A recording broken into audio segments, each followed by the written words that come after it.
지존자의 은밀한 곳에 거주하며 전능자의 그늘 아래 사는 자여, 나는 여호와를 향하여 말하기를 그는 나의 피난처요 나의 요새요 내가 의뢰하는 하나님이라 하리니, 이는 그가 너를 새 사냥꾼의 올무에서와 심한 전염병에서 건지실 것이미로다.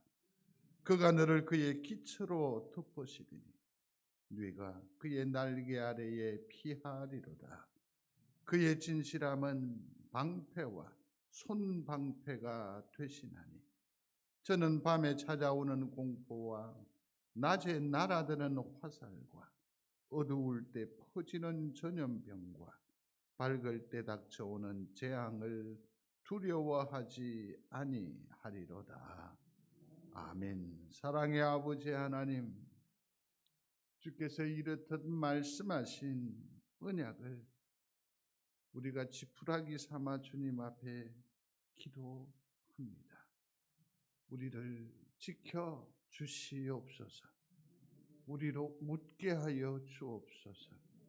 우리로 주님 때문에 사는 감격이 날마다 삶의 자리에 풍성하게 하여 주옵소서. 특별히 코로나19로 말미암아 위축되어진 우리의 가정 산업을 축복하시고 속히 회복하게 하여 주시옵소서. 아울러 예배하는 일에도 더욱더 용기도 하여 주시어서 하나님 앞에 회복되는 영광이 속히 임하기를 원하오니 주님 은혜에 은혜를 더하여 주옵소서. 예배 중에 주님이 함께하여 주시어서 모든 영광을 홀로 거두시기를 간절히 원하고 예수님 이름으로 기도드리옵나이다. 아멘. 전능하사 천지를 만드신 하나님 아버지를 내가 믿사오며 그 외아들 우리 주 예수 그리스도를 믿사오니, 이는 성령으로 잉태하사 동정녀 마리아에게 나시고 본디오 빌라도에게 고난을 받으사 십자가에 못 박혀 죽으시고 장사한 지 사흘 만에 죽은 자 가운데서 다시 살아나시며 하늘에 오르사 전능하신 하나님 우편에 앉아 계시다가 저리로서 산자와 죽은 자를 심판하러 오시리라. 성령을 믿사오며 거룩한 공예와 성도가 서로 교통하는 것과 죄를 사하여 주시는 것과 몸이 다시 사는 것과 영원히 사는 것을 믿사옵나이다. 아멘.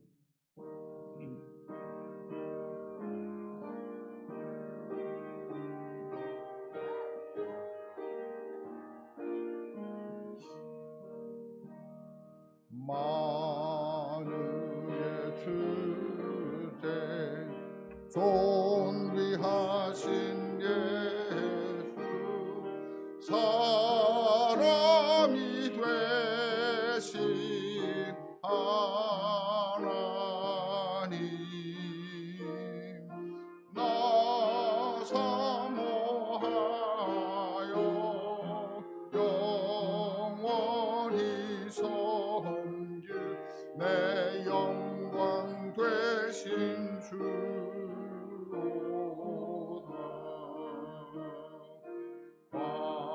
화려한 본산 무성한 저수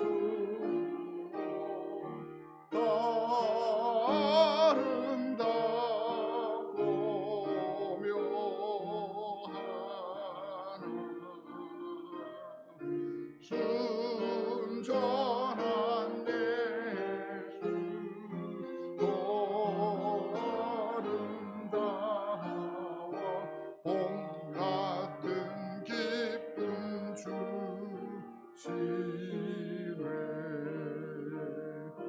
광명한 해와 명랑한 저 달빛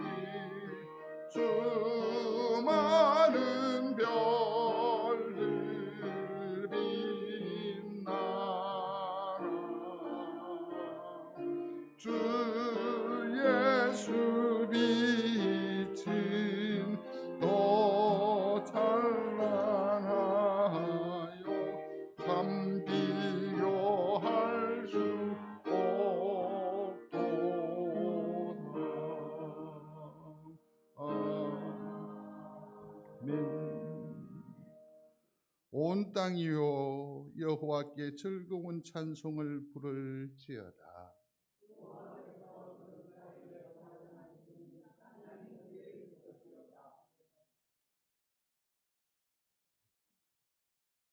시온에 계시는 여호와는 위대하시고 모든 민족보다 높으시도다. 교동문이 잘못되었지요? 네, 시편 99편으로 하겠습니다. 돌려주십시오.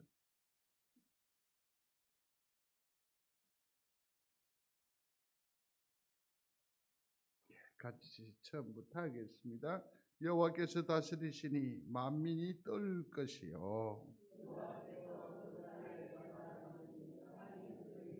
시온에 계시는 여호와는 위대하시고 모든 민족보다 높으시도다.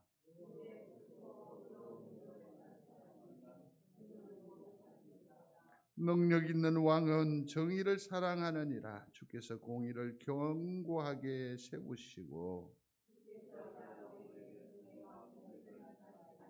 너희는 여호와 우리 하나님을 높여 그의 발등상 앞에서 경배할지어다. 그의 제사장들 중에는 모세와 아론이 있고 그의 이름을 부르는 자들 중에는 사무엘이 있도다. 여호와께서 구름 기둥 가운데서 그들에게 말씀하시니 여호와 우리 하나님이여 주께서는 그들에게 응답하셨고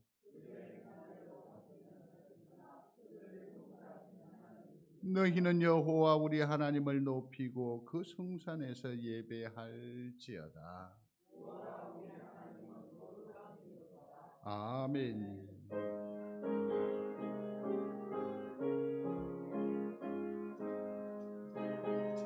찬송가 528장입니다. 예수가 우리를 부르는 소리 금성 부드러워 문 앞에 나와서 사면을 보며 우리를 기다리네. 오라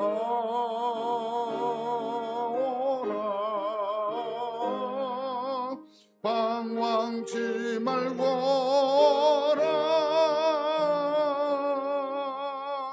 죄 있는 자들아 이리로라. 주 예수 앞에 오라. 간절히 오라고 부르실 때에 우리는 지체하려.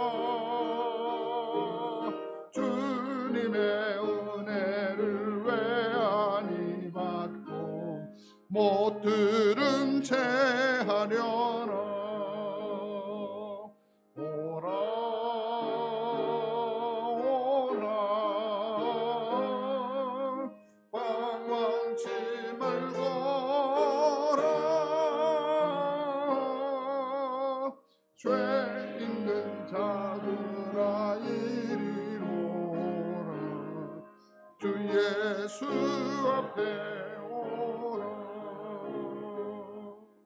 세월이 살같이 빠르게 지나 쾌락이 끝이 나고 사망의 그늘이 너와 내 앞에 둘리며 가리우네.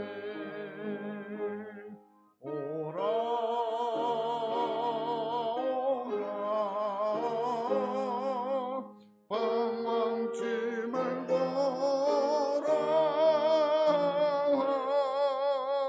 죄 있는 자들아 이리로라. 주 예수 앞에 오라. 우리를 위하여 예비해 두신 영원한 집이 있어. 죄 많은 세상을 떠나게 용접해 주시겠네. 오라 오라 방황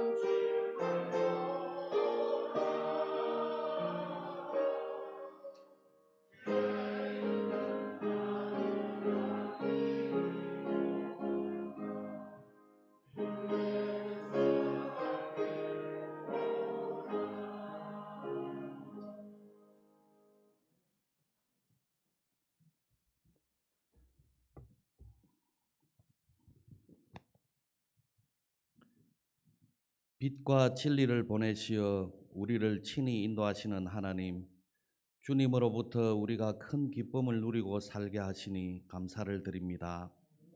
죽을 수밖에 없었던 저희를 사랑하사 십자가를 통해서 하늘의 것을 소망하는 사람으로 다시 살게 하신 은혜에 찬양을 드립니다. 그러나 주님, 지난 한 주간을 세상을 살면서 하나님 없이 살려 하진 않았는지요? 또 영의 것보다 육의 것을 쫓아 살려 하지는 않았는지요? 우리를 용서하여 주시고 이 시간 예배를 통하여 하나님의 임재와 영광을 체험하게 하시고 주님 없이는 살 수 없다는 진정한 고백이 우리 가운데 넘쳐나게 하옵소서. 주님, 우리가 주의 일을 함에 있어서 진정한 협력자의 삶을 살아가게 하옵소서. 우리의 영혼이 하나님으로 인해 충분히 만족하기를 원합니다. 세상을 향했던 우리의 마음이 온전히 하나님을 바라보고 사모하게 하옵소서. 무엇을 먹을까 무엇을 마실까에 지친 우리가 하늘의 가치를 향해서 눈을 들게 하시고 우리가 이 땅에 속한 자가 아닌 것이 얼마나 감사한지 알게 하옵소서. 주의 일을 섬기기 위해서 각 사람들에게 각 제각각의 모양으로 은사를 허락하신 하나님, 우리가 결산의 때에 주님 앞에 섰을 때 부끄러운 자가 되지 않기를 원합니다. 맡겨진 일에 충성을 다하여 복음의 회방꾼이 아닌 협력자로 살아가게 하옵소서. 세상은 새로 생겨나는 신종 질병과 인간의 욕심들로 인해서 날로 혼탁하여지고 있는 것 같습니다. 정치하는 자들의 욕심은 사회를 더욱 갈라지게 하고 심지어 교회까지도 탄압하고 예배를 방해하는 우매한 짓을 서슴없이 하고 있습니다. 예배를 방해하는 모든 악의 무리들을 제거하여 주시고 빠른 시일 안에 예배를 회복하게 하옵소서. 우리 믿는 사람들도 무기력한 영성을 가지고는 세상을 상대로 이길 수가 없고 오히려 그들의 무도함에 짓밟힘을 당할 수밖에 없사오니 세상을 향해서 영향력을 줄 수 있는 큰 믿음의 소유자들이 다 되게 하옵소서. 하나님의 은혜만이 우리를 강하게 하실 수 있사오니 이 시간 주의 사자로 세우신 담임 목사님을 통해서 주시는 말씀으로 우리의 영적 무기력함을 깨뜨리시고 강한 그리스도인으로 거듭나게 하옵소서. 몸된 교회의 모든 성도님들의 기도 제목들이 다 이루어지게 하시고 함께 못한 성도님들을 기억하여 주옵소서. 예수님 이름으로 기도드리옵나이다. 아멘.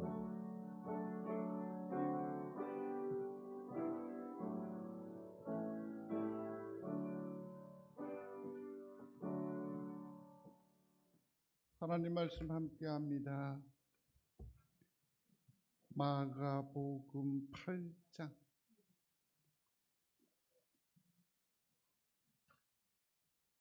마가복음 8장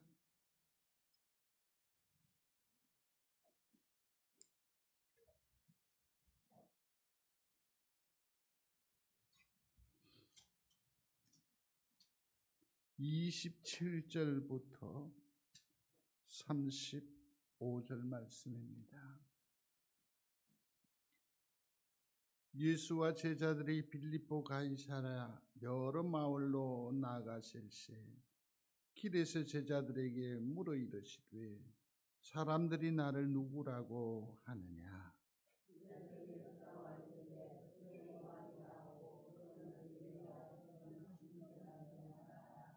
또 물으시되 너희는 나를 누구라 하느냐? 베드로가 대답하여 이르되 주는 그리스도시니이다 하매 인자가 많은 고난을 받고 장로들과 대제사장들과 서기관들에게 버림받아 죽임을 당하고 사흘 만에 살아나야 할 것을 비로소 그들에게 가르치시되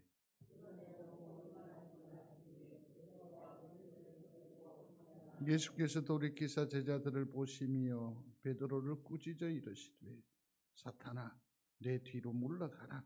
네가 하나님의 일을 생각하지 아니하고 도리어 사람의 일을 생각하는도다 하시고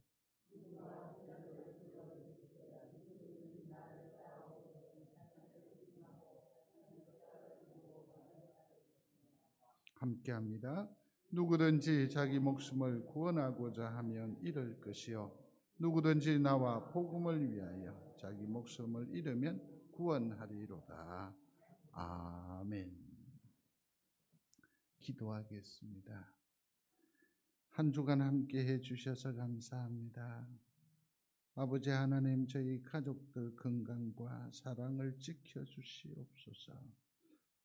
하나님의 동행하심을 감사하고 하나님 나의 앞길을 인도하여 주옵소서. 늘 주님의 은혜 안에 살게 하심을 감사합니다. 사랑의 아버지 하나님, 코로나19의 어려운 사정 중에 있습니다.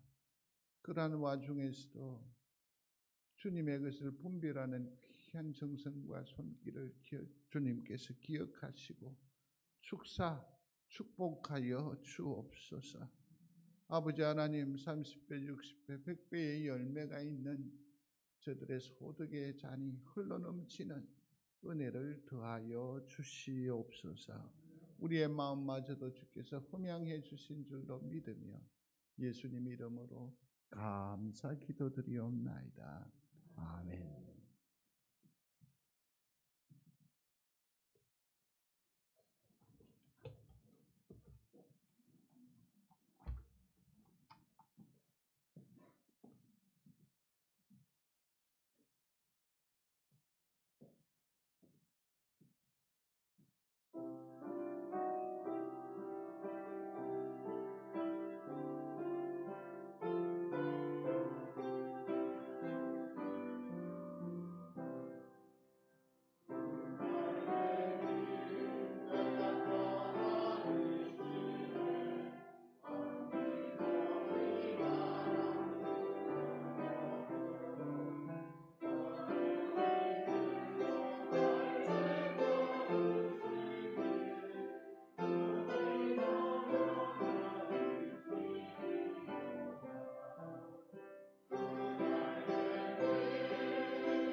왜 오늘은 아무도 박수 안 해줘요?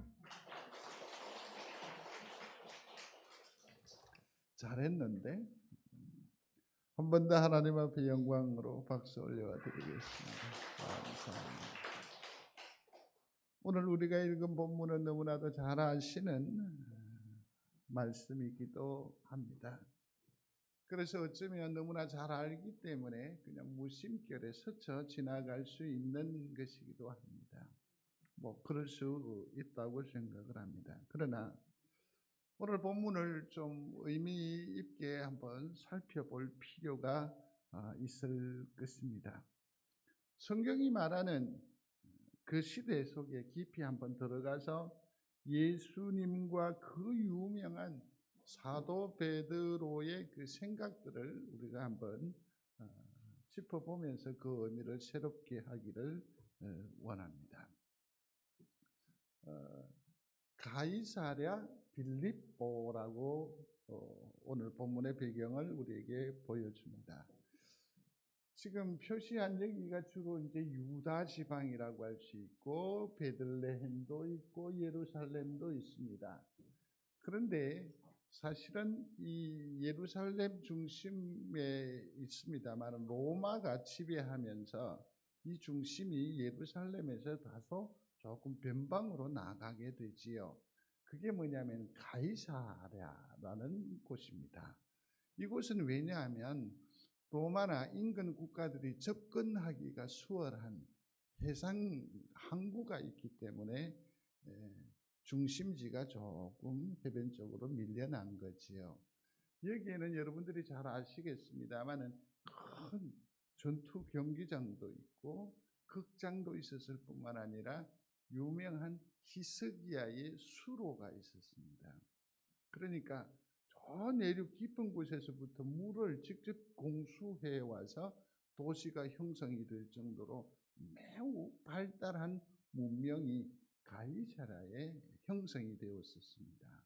이제는 이 이스라엘 곧 유다는 멸망당하고 이 지역을 누가 다스리느냐면 로마가 다스리게 됩니다. 다스릴 때에 이 중앙정부에서 직접 통치하기에는 거리도 멀고 또 로마라고 하는 팍스 로마는 너무너무 광활한 지역을 가지고 있기 때문에 이것을 지역을 구도를 이렇게 나누어요. 예컨대 이 땅도 네 부분으로 나누어요. 그래서 4등분으로 나누어서 거기에 로마가 필요로 하는 사람을 왕으로 세워서 다스리게 하지요. 여기에서 네 부분의 한 부분에 왕을 세워요. 그래서 여러분 들어보셨을 거예요. 나눌 분자죠. 섬긴다. 분봉왕. 우리가 예수 그리스도의 역사에서 나타나 있는 천하의 헤롯도 로마의 분봉왕에 불과하죠. 그 중에 한 사람이 빌립이라는 사람이 저기 수리아며 이쪽에 그 접경 지역에 옆에 보니까 빌립의 영지라고 표시가 되어 있는데 분홍색 보랏빛인가요? 저기예요. 저기에 도시를 세워요. 도시를 세우는데 자기는 땅 끝머리에 있으니까 같은 분봉왕 중에서도 뭔가 모르게 좀 소외감을 느꼈나 봐. 그래서 그 도시를 이루면서 자기의 이름을 넣습니다. 그리고서는 그 시대의 중심인 서울인 가이사랴라는 이름을 차용을 해가 와요. 그래서 그곳 이름이 뭐라고요? 가이사랴 빌립보. 여기에 지금 주님이 도착하신 거죠.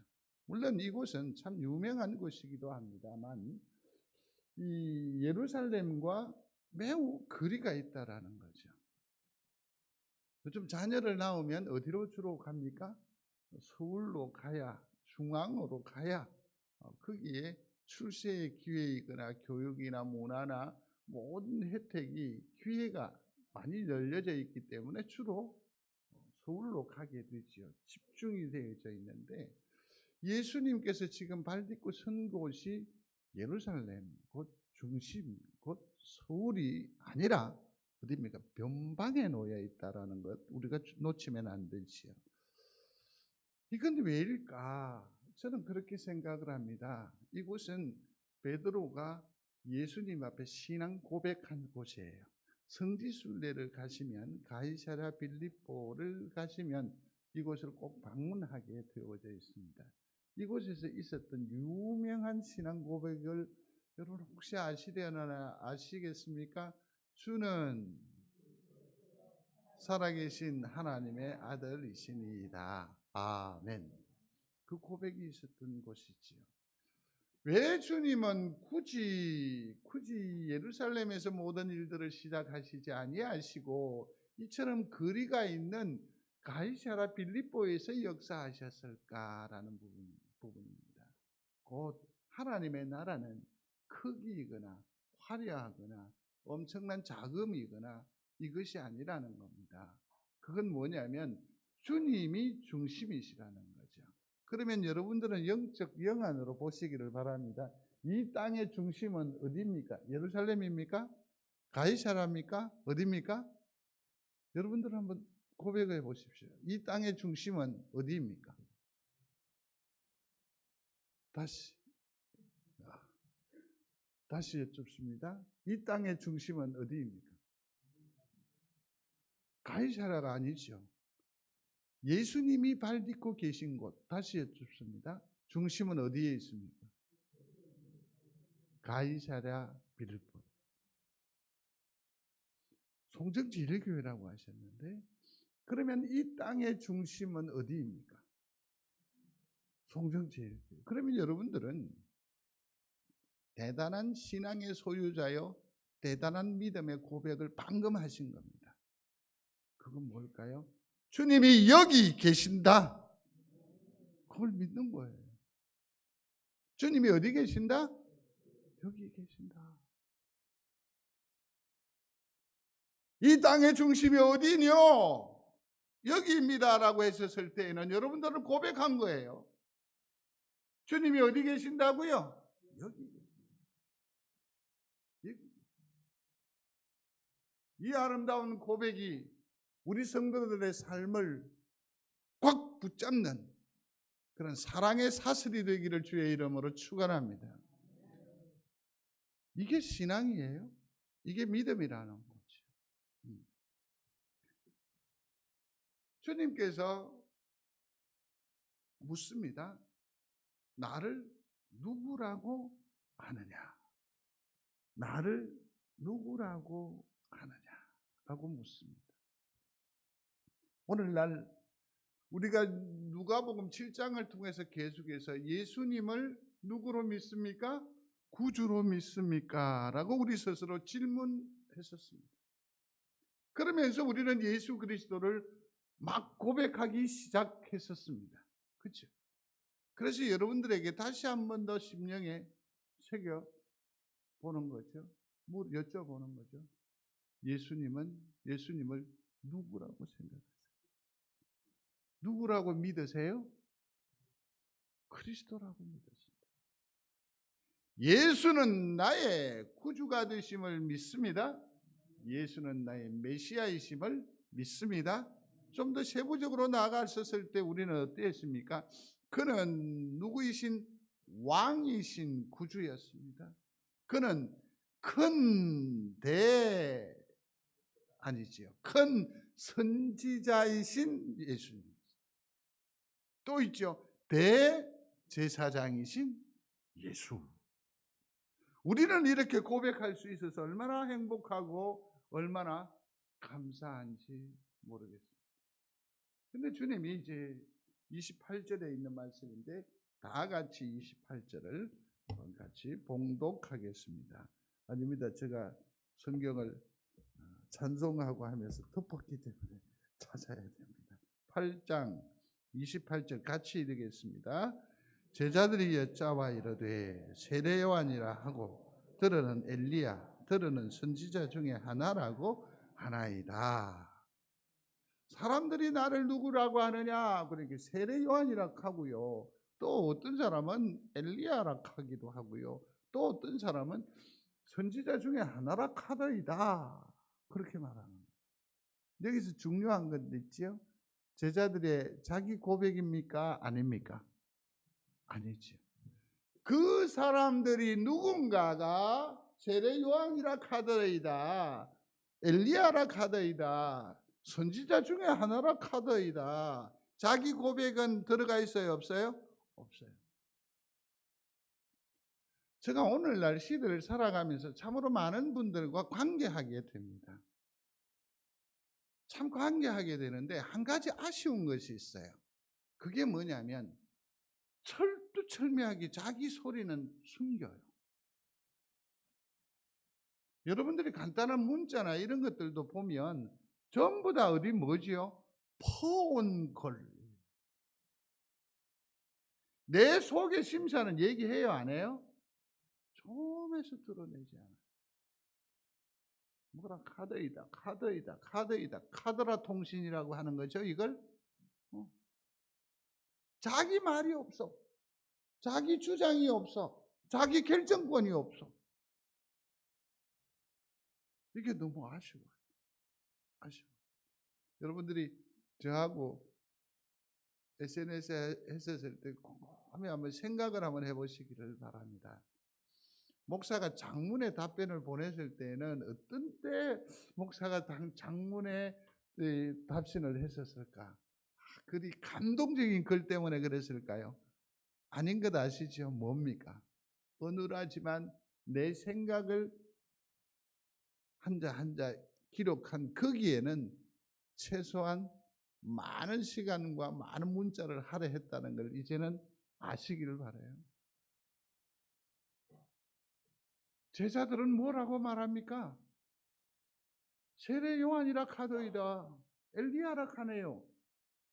선지자 중에 하나라 캅디다. 그렇다고 한다면 세상이 왜 세례 요한이라고 말하는지 살펴봐야 할 것 같아요. 왜 예수님을 두고서 세례 요한이라 할까? 이것은 헤롯도 그렇게 생각을 한 거예요. 헤롯도. 그게 마가복음 6장에 나와 있는데 이 앞에 보면 무슨 일이 있느냐 하면 예수님께서 이 땅 위에서 사역을 구체적으로 이루어 가세요. 이루어 가니까 많은 사람들이 누구에게 환호합니까? 메시아, 이 땅에 오신 하나님 예수 그리스도에게 모든 사람들의 마음을 주어요. 거기에 동요하기 시작합니다. 그래도 소위 이 땅의 왕인 헤롯의 마음이 불안해요. 그때 나온 말이에요. 그 이전에 어떤 일이 헤롯 왕가에서 있었느냐 하면 부적절한 관계가 있었어요. 그러니까 자기가 왕이 되면서 이복 동생의 아내죠. 그죠? 그 여인을 어떻게 합니까? 아내로 취해요. 그러면서 그를 해했겠지요.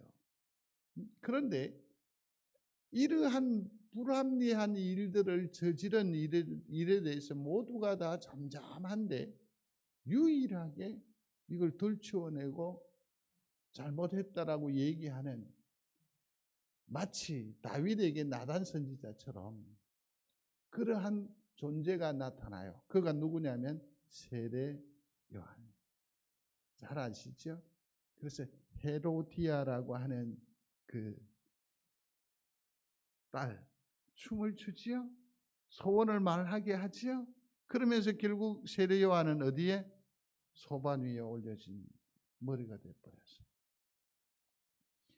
이 일로 인해서 자기의 어떤 치부는 가렸겠습니다. 우선 자기의 어떤 욕망은 채웠겠습니다. 그렇지만 민심은 어떻게 됐을까요? 모든 사람들의 소망이었고 위로가 되었고 그가 말할 때에 광야에서 가슴을 치면서 자기를 되돌아보았던 유일한 위로의 대상인 세례 요한이 소반 위에 올려지는 것을 보고 백성들은 얼마나 슬펐겠어요? 얼마나 동요했겠어요? 그런데 세례 요한만 제거하면 모든 것이 다 될 줄 알았는데 민심은 역으로 들끓고 있고, 여기에 또 누가 등장합니까? 예수 그리스도가 사역을 시작하시는 거예요. 그래서 불안한 마음에 그가 말해요. 죽었던 세례 요한이 살아났도다. 그러니까 예수님을 누구로 판단하느냐 하면 예수님에 대한 몰리인데, 예수님을 뭐라고요? 제2의 세례 요한이다 라고 규정합니다. 그러니까 이 시대 사람들은 다 대부분 그렇게 생각을 했던 것 같아요. 그러니까 이 말은 뭘 말하는 것일까요? 예수님은 세례 요한입니까? 아닙니다. 예수님은 제2의 세례 요한입니까? 아닙니다. 예수님은 그리스도이십니다. 믿으시면 아멘. 세상은 이렇게 두려운 거예요. 그리고 나서 또 한 사람을 더 떠올렸는데요. 그가 누구라고요? 엘리야라고 했습니다. 여러분, 여기에서는 성경적인 근거가 있습니다. 이 유대인들은 구약 성경에는 엄청나게 해박돼요. 외람 때 말씀입니다만은 목사도 성경 본문을 구약에서 택했으면 사실은 거기에 관련한 자료들을 어디에서 보면 훨씬 더 많은 정보를 얻을 수 있느냐면 캐톨릭 출판, 그러니까 성 바오로 딸이라고 하는 옛날에 미 문화원 맞은편에 보수동이 있는데 거기 가면 서점이 있어요. 거기에 가면 관련한 서점에서 구약과 관련된 자료를 거기에서 사실은 많이 가지고 와요. 그 정도로 유대인들은 누구보다도 구약에 대한 지식이 해박했었다고요. 다 알아요. 다 알아요. 말라기서 4장 5절에 이런 얘기가 나옵니다. 보라, 여호와의 크고 두려운 날이 이르기 전에 내가 선지자 엘리야를 너희에게 보내리니 그랬습니다. 이게 누구를 보낸다 했어요? 엘리야. 그 많은 참으로 수치스러운 세월을 감당하면서도 그들은 하늘을 쳐다보면서 오직 누구를 기다렸다? 엘리야를 기다렸어요. 엘리야를. 엘리야가 와야 비로소 뭐가 옵니까? 메시아가 오거든요. 하나님께서 말라기 선지자를 통해서 누구를 보내주겠다? 엘리야를 보내주겠다고 했고, 우리 눈앞에 엘리야가 나타나기만 하면 이 세상을 변화시키고 이 세상을 심판하고 이 세상을 온전히 완벽하게 구원할 자 누가 온다고? 메시아가 오실 것이기 때문에 모두가 다 엘리야를 기다리고 있었어요. 엘리야. 그래서 사람들은 그렇게 생각을 하는 거죠. 그런데 성도 여러분 아셔야 돼요. 주님이 이 엘리야를 평가하셨는데 이렇게 얘기해요. 선지자보다 뭐한 사람? 나은 자. 주의 길을 예비하는 사람. 여자가 낳은 자 중에 세례 요한보다 큰 이가 일어남이 없도다. 그렇게 얘기를 했는데 그 다음에 또 넘어가 봅니다. 오리라 한 엘리야가 곧 누굽니까? 이 사람이라고 했어요. 이 사람. 그러니까 이 엘리야는 누구를 지칭하는 겁니까? 실상은 세례 요한을 말하는 거예요. 그러니까 여기서 아셔야 돼요. 엘리야는 예수 그리스도이다? 아니다. 그러니까 이 생각들은 뭐라고요? 오해였습니다.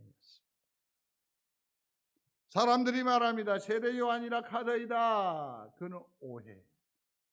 사람들이 말합니다. 엘리야라 카네요. 그건 뭐라고요? 오해라는 거예요. 예수는 세례 요한이 아니십니다. 예수는 엘리야가 아니십니다. 예수는 누구십니까? 그리스도이십니다. 또 한 사람 더 얘기를 했어요. 그 누굽니까? 선지자 중에 하나라고 했습니다. 과연 그럴까요? 물론 주님의 이 삼중직 가운데에는 선지자의 직임이 포함이 되어져 있습니다만은 선지자로 한정해서 예수님을 얘기할 수는 없거든요. 이건 또 이 사람들 생각에 무엇이 깔려 있느냐 하면 신명기 18장 15절에 있는 내용이에요. 글이 너무 적은데 같이 읽어보겠습니다. 내 하나님 여호와께서 너희 가운데 내 형제 중에서 너를 위하여 나와 같은 선지자 하나를 일으키리니 너희는 그의 말을 들을지니라. 아멘. 여기 보니까 나와 같은 선지자 하나를 일으키리니 그랬습니다. 그러면 여기에 구체적으로 나와 같은 선지자를 누구를 말하느냐 하면 모세.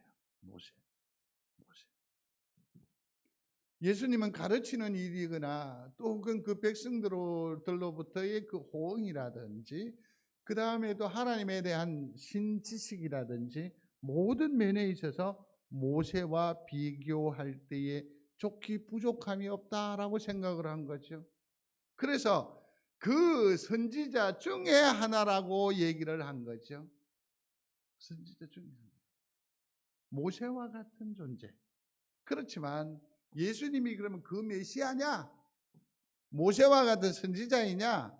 아니에요. 이건 뭐라고요? 착각입니다. 이게 세상 사람들의 생각이라는 거죠. 자, 그러면 여기에서 이제 우리가 본격적인 부분을 다뤄야 할 건데 너희는 이라고 말합니다. 좋아, 그럼 세상은 세례 요한이라고 하고 엘리야라고 하고 또 그 선지자 중에 하나 곧 모세라고 한다고 치자. 그러면 제자들인 너희들은 나를 누구라고 하느냐? 주님께서 물으시는 거예요. 성도들은 나는 예수를 누구라고 고백하느냐, 누구라고 말하느냐, 누구라고 믿고 사느냐, 이런 의미로 받아들였으면 좋겠어요. 너희는 나를 누구라고 하느냐. 오발탄이라는 것은 잘못 발사되어진 겁니다. 이 일로 인해서 참으로 많은 사람들이 위험에 처할 수도 있습니다. 그죠? 정작 우리가 목표로 했던 그 사냥감을 놓치는 거죠. 오발탄이니까. 베드로가 얘기합니다. 같이 읽겠습니다. 주는 그리스도시니이다. 아멘. 맞는다, 맞죠? 과연 베드로 같죠? 근데 왜 이게 오발탄이야? 당신은 뭡니까? 그리스도입니다. 당신은 바로 그 그리스도입니다 라고 말합니다. 이 말의 의미를 잘 새겨들어야 돼요. 자, 베드로의 고백을 정확하게 한번 생각을 해보시기를 바랍니다. 많은 사람들이 말했잖아요. 세례 요한과 같다고. 그죠?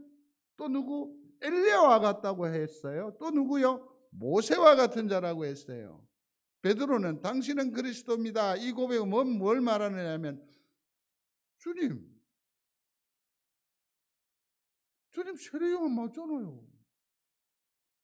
엘리야도 맞잖아요. 모세 맞잖아요.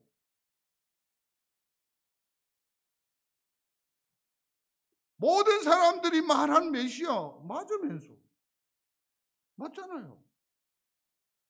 자, 여기서 기억하세요.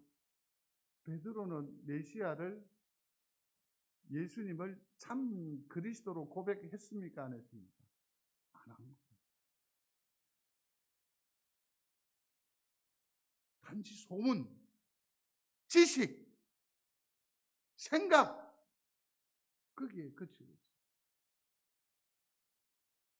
오늘날 우리가 신앙생활을 하면서 예수 그리스도를 고백할 때에도 잘못 이러한 실수를 늘 해요. 오래 믿어왔던 그 하나님, 그 예수, 내가 지식적으로 알고 있는 그 예수, 내가 예수님은 그리스도입니다라고, 예수님은 왕입니다라고 했었을 때는 정말 다 무릎을 꿇어야 돼요. 모든 주재권을 누구에게 줘야 돼요? 그에게 줘야 돼요. 근데 우리는 우리의 주재권을 가지고 있어요. 그러면서 예수를 왕이라고 고백하지 않아요. 뭐 대통령이라고 얘기할 수 있어요. 그러면서 대통령이라고 했었을 때 국민의 주권을 강조하면 여러분 이러한 불손한 생각이 들어갈 수 있어요. 뭐죠? 대통령은 누가 뽑아요? 내가 뽑는 거예요. 예수는 왕이라고 하지만 완전한 주재권을 드리지 못하고 내가 만든 대통령. 지금 베드로는 그렇게 말하는 거죠. 자기 고백이 아니에요.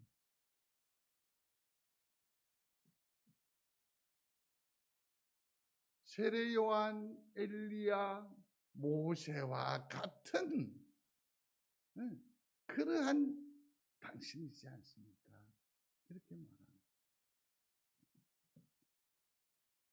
제가 본문이거나 설교 가운데 담지는 않았습니다만은 히브리서를 꼭 보시기를 바랍니다. 거기 보면 예수님은 어떤 선지자보다 위대하시다. 그 어떤 왕보다 그 무엇과 비교할 수 없는 분이 누구시다? 예수님이라는 걸 우리에게 가르쳐 주고 있어요. 자, 30절 한번 같이 읽어보겠습니다. 8장 30절 같이 봅니다. 예수 이에 자기 일을 아무에게도 말하지 말라 경고하시고 예수님은 그리스도인기라요. 그렇게 말을 했단 말이야. 그러면 이게 정답일 것 같으면 주님께서 너 다시 이 말 하지 마. 다른 데 가서 말하지 마. 이렇게 말하실 필요가 있어요, 없어요? 없어요. 오히려 더욱더 적극적으로 나아가서 이 사실을 전하라고 권면했었을 법한데 주님은 베드로의 입을 딱 닫았고 말하지 말라고. 왠지 아세요? 틀린 답이기 때문에. 틀린 답이기 때문에. 자기의 일을 아무에게도 말하지 말라라고 말합니다. 왜요? 오발탄이기 때문에. 31절입니다. 같이 읽겠습니다.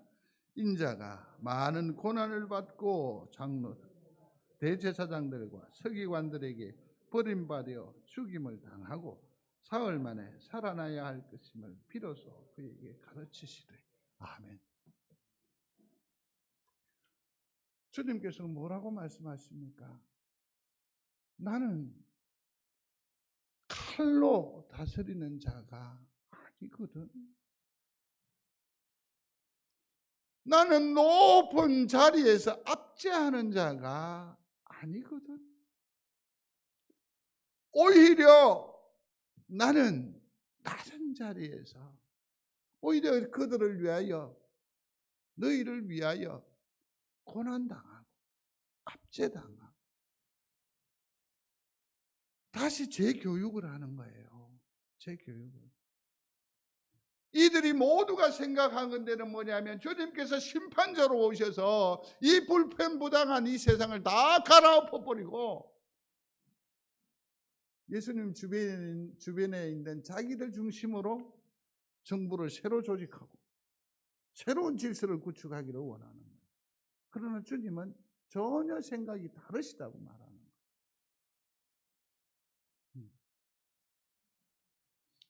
이 엄청난 오해와 착각 때문에 나중에 보면 주님의 제자들이 하나님 나라에 이르거든 누구는 좌의 자리에 누구는 우의 자리에 얼마나 생각들이 잘못되어져 있는지 몰라요.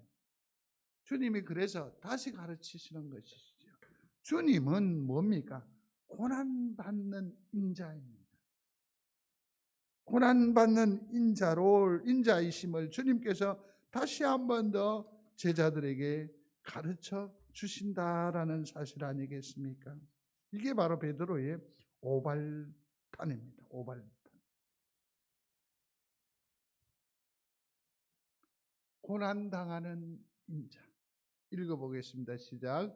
고난당하는 인자.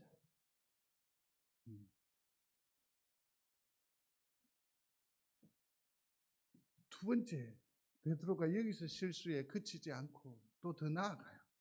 32절이 있는데요. 자, 32절을 한번 먼저 찾아보십시오. 찾으셨습니까?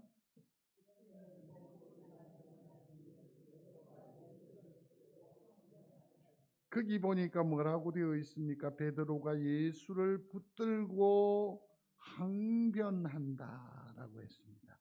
항변하니 그렇게 말합니다. 30절에 올라가 보시면 거기 경고라는 말이 나와 있죠. 경고. 30절에 예수님께서 뭐 했다고? 경고하셨다고 그랬는데 이게 원문에 보면 뭐라고 되어 있느냐면 꾸짖다 이렇게 말씀하신 거예요. 이게 주님께서 30절에서 뭐라고 말하느냐 하면 저는 그리스도인기라요. 그러니까 다시는 얘기하죠. 그냥 이렇게 예스럽게 한 게 아니에요. 꾸짖었습니다. 다시는 말하지 말라고. 꾸짖었어요. 근데 이 꾸짖다라는 용어를 누가 지금 쓰고 있어요? 베드로가 써요. 이거하고 여기 본문의 32절에 붙들고 뭐 했다? 항변했다. 이 말도 똑같은 헬라어를 써요. 그게 뭐죠? 꾸짖다. 꾸짖다. 방금 주님으로부터 지적을 받았어요. 꾸지람을 받았는데 주님께서 십자가를 얘기하시고 고난의 길로 가니까 이번에는 누가 말해요? 베드로가 주님을 향해서 꾸짖으면서 아니지요 주님. 잘못된 신앙이니까 예수님께서 십자가로 가시면 돼요 안 돼요?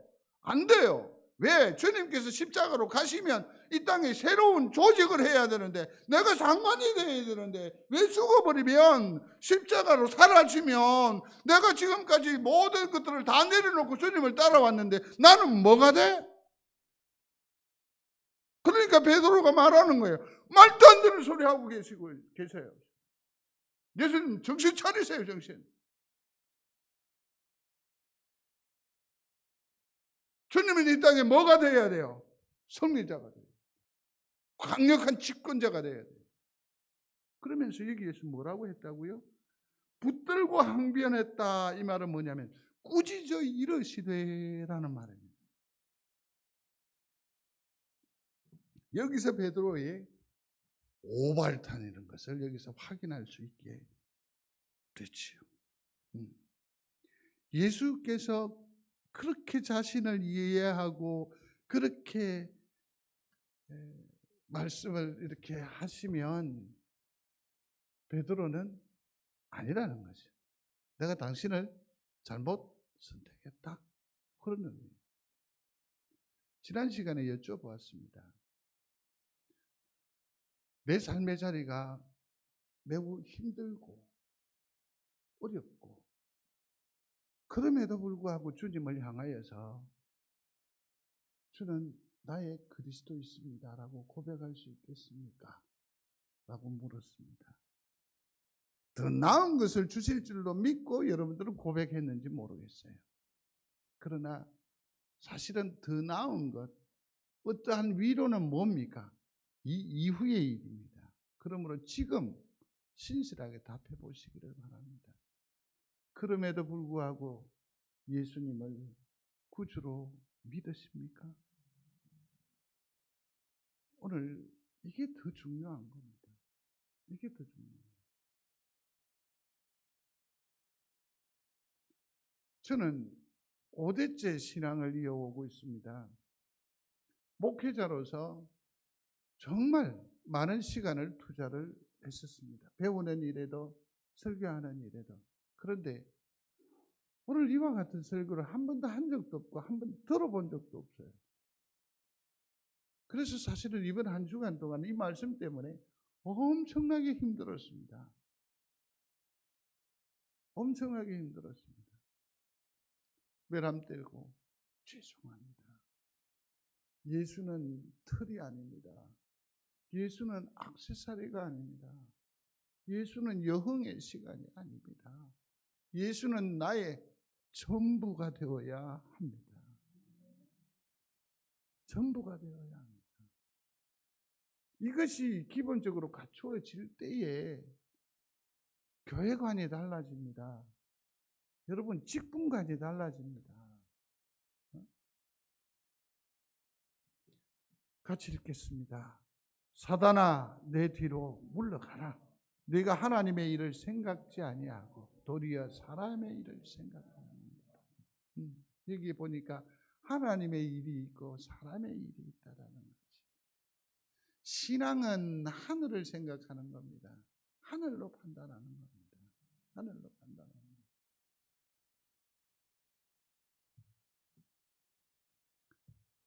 마태복음 6장 33절입니다. 같이 읽습니다. 너희는 먼저 그의 나라와 그의 의를 구하라. 그리하면 이 모든 것을 너희에게 더하시리라. 아멘. 그리하면 왜 자꾸 뒤에 것만 보십니까? 앞에 게 우선 되어야 뒤에 일이 발생돼요. 그게 뭐죠? 먼저 그의 나라와 그의 의를 구하라. 그러면 그의 나라가 뭐며 그의 의가 뭐냐? 한마디로 이렇게 말할 수 있습니다. 따라하십시오. 예수. 예수. 항상 유일하게 누구만 구하라고요? 예수. 예수. 예수. 혹 천국 가셨을 때에 우리가 정신이 없어 혼미한 중에라도 그냥 예수 이름만 되뇌이고 가십시오. 예수, 예수, 예수. 예수님 사랑합니다. 거기까지 안 가도 돼요. 그냥 뭐라고요? 이 비밀번호는 뭐라고요? 예수, 예수, 예수, 예수. 어둠 속에 있어도 예수. 진흙탕 속에 있어도 예수. 삶이 나를 억압하고 공고하게 해서 내 심령에 눈물이 젖어 있어도 뭘? 예수, 예수, 예수.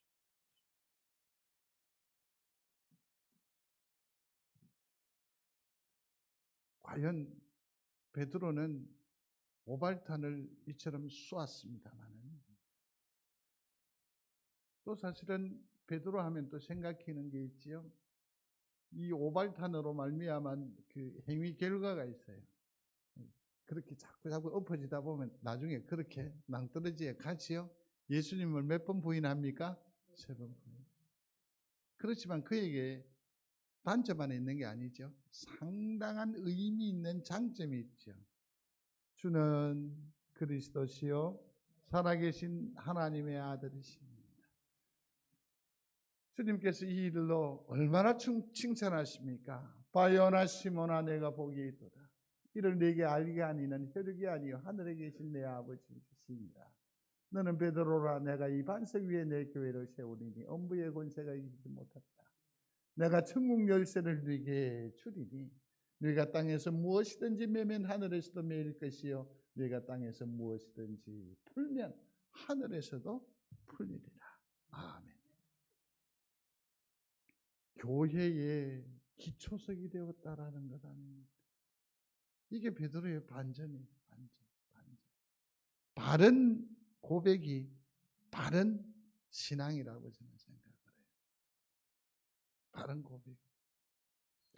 바른 신앙에서 하나님의 능력이 나옵니다. 바른 신앙에서. 사도행전 2장에 오순절을 설교를 하는 베드로의 모습이 나오는데 거기에서 보면 3,000명, 4,000명이 회개하는 귀한 역사를 기록하고 있습니다. 하나님의 아주 활기찬 능력 있는 일꾼으로 다시 역사하는 것을 볼 수 있습니다. 말씀을 맺습니다. 예수님을 구주로 믿고 진실하게 고백하고 믿으면서 능력의 삶을 사시는 우리 귀한 성도들이 다 되시기를 주의 이름으로 축원합니다. 축원합니다. 고마우신 아버지 하나님. 베드로의 과오가 우리에게도 들어 있음을 고백합니다. 예수님을 구주로 고백합니다. 주님이 나의 왕이 되어 주옵소서. 나의 선지자가 되어 주옵소서. 나의 제사장이 되어 주옵소서. 그러므로 주님으로 말미암아 주께로 한 걸음 더 나아가겠사오니 주께서 나를 받아 주시옵소서. 예수님 이름으로 기도드리옵나이다. 아멘.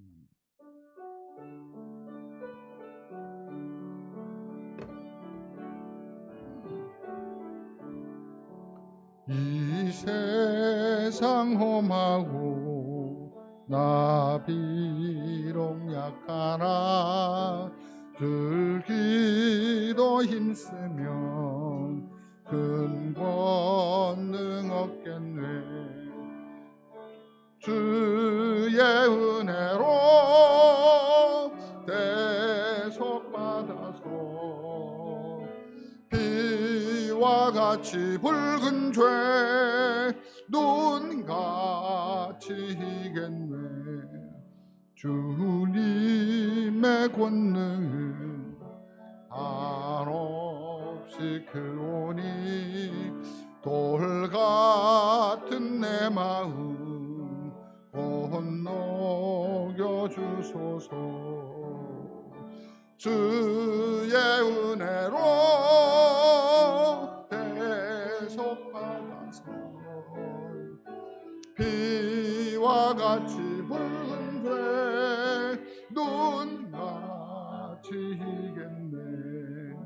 내 맘이 약하여 늘 넘어지오니 주 예수 힘주사 굳세게 하소서.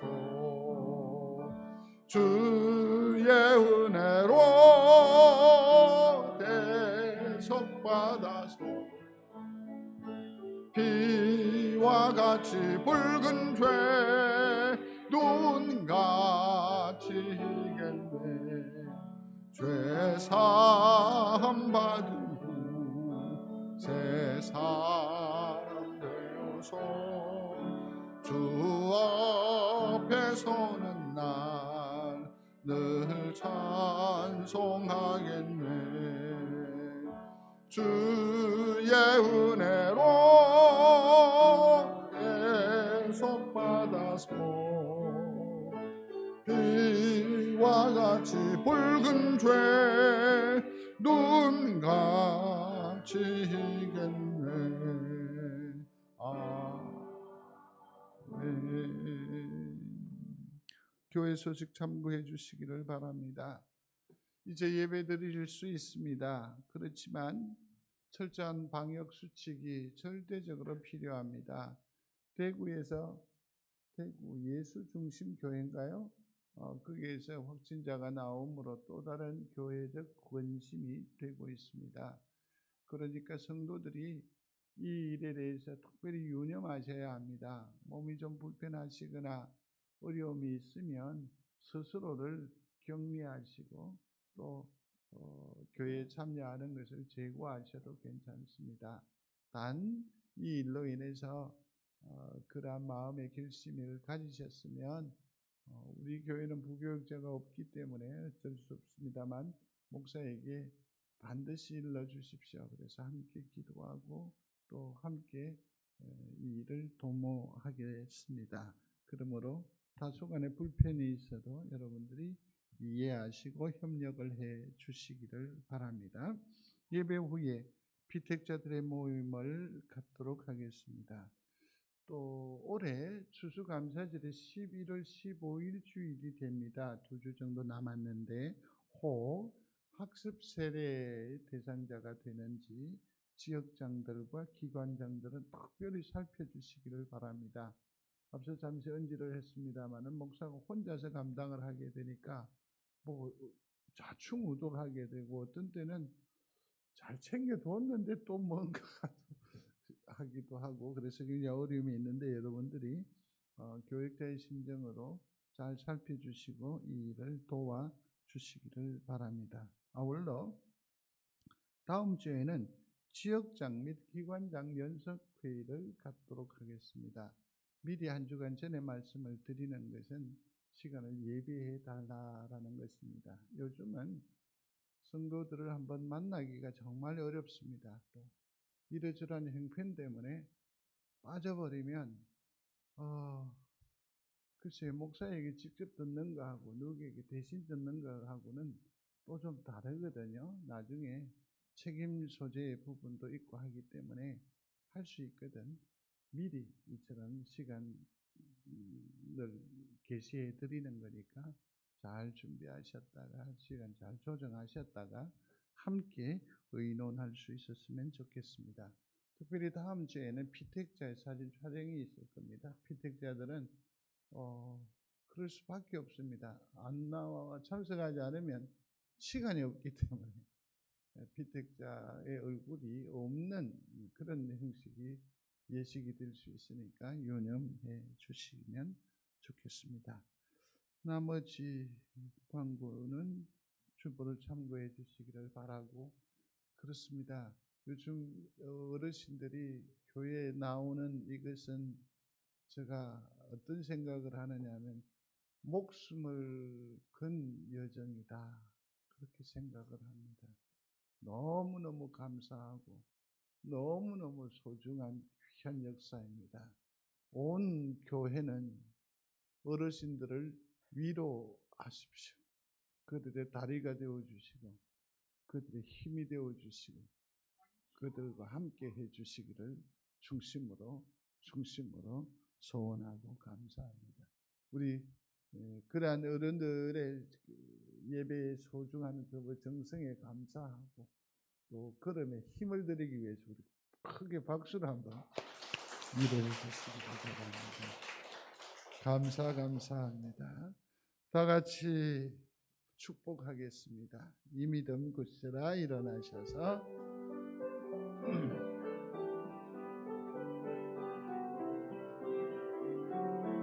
여기에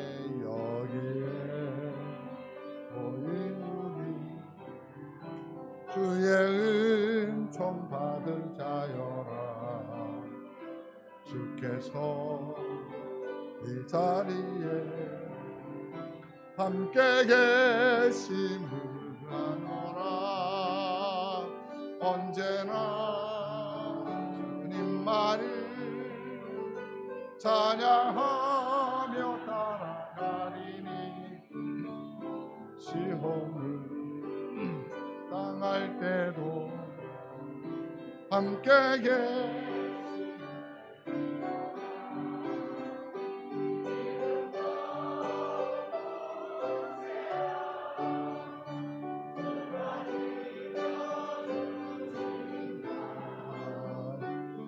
어두운 밤에도 주의 밝은 빛 인도하여 주신다. 주의 뜻 이루어지는 날까지 믿음도 굳세라.